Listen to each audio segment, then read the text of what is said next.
ఉమ్మడి అనంతపురం జిల్లాలో తెలుగుదేశం పార్టీ అభ్యర్థి పయాపుల కేశవ్ మొదటి బోని చేశారు. 21,000 పైచిలుకు మెజారిటీతో వైఎస్ఆర్సీపీ అభ్యర్థి విశ్వేశ్వరరెడ్డిపై గెలుపొందారు.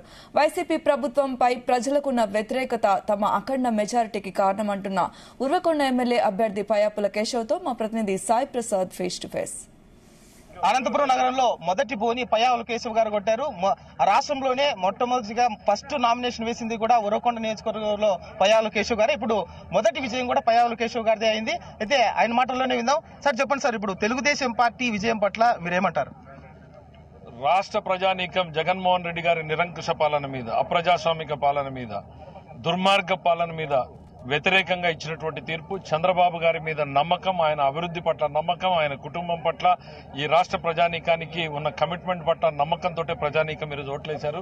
విసిగి వేసారిపోయినటువంటి యువకులు, రైతులు, మహిళలు, ప్రతి వర్గం వాళ్ళు కూడా, దళితులు, బీసీలు, అన్ని వర్గాల ప్రజానీకం కూడా ఇవాళ వేశారు. కాబట్టి సునామీ లాంటి తీర్పు వచ్చింది.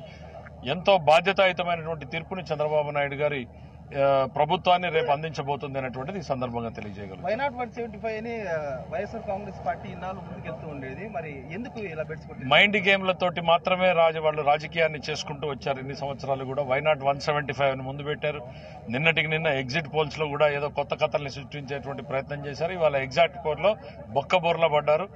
జగన్మోహన్ రెడ్డి గారు 14 మంది శాసనసభ్యులతో అసెంబ్లీకి రావడం కోసం మేము ఎదురు చూస్తూ ఉంటాం. ఎన్నో సంక్షేమ పథకాలు ఇచ్చామని వైఎస్ఆర్ కాంగ్రెస్ పార్టీ గతంలో చెప్పింది. ఆ సంక్షేమ పథకాలన్నీ కాదని ఇప్పుడు బొక్కబోర్ల పడింది అనుకో. సంక్షేమంలో డొల్లతనం అనేటువంటిది స్పష్టంగా కనపడింది కదా.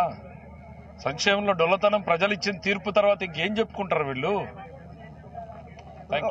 వచ్చే గవర్నమెంట్ తెలుగుదేశం ప్రభుత్వం ఏ విధంగా ప్రజలకు సేవలు అందించారు? చాలా బాధ్యతాయుతమైనటువంటి ప్రభుత్వం. చంద్రబాబు నాయుడు గారి పరిపాలన రాష్ట్ర ప్రజానీకానికి జవాబుదారీగా ఉండేటువంటి పరిపాలన ఆయన అందిస్తాడు.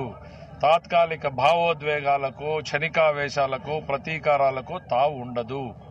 ఖచ్చితంగా బాధ్యతాయుతమైనటువంటి పాలనని చంద్రబాబు నాయుడు గారు అందిస్తారు. Thank you. ఇది తెలుగుదేశం పార్టీ అభ్యర్థుల ప్రభంజనం వీస్తుంది. తెలుగుదేశం పార్టీ అభ్యర్థుల గెలుపు పరంపర ఇప్పుడు కొనసాగుతోంది. మొట్టమొదటిసారిగా ఇప్పుడు ఉరవకొండ నియోజకవర్గంలో 21,000 పైచిలుకు మెజారిటీతో పయావుల కేశవ్ గెలుపొందారు. అయితే వచ్చేది తెలుగుదేశం పార్టీ ప్రభుత్వమే. తెలుగుదేశం పార్టీ ప్రభుత్వ హయాంలో ప్రజలకు బాధ్యతగా తెలుగుదేశం పార్టీ ప్రభుత్వం పనిచేస్తుందని పయావుల కేశవ్ గారు అంటున్నారు.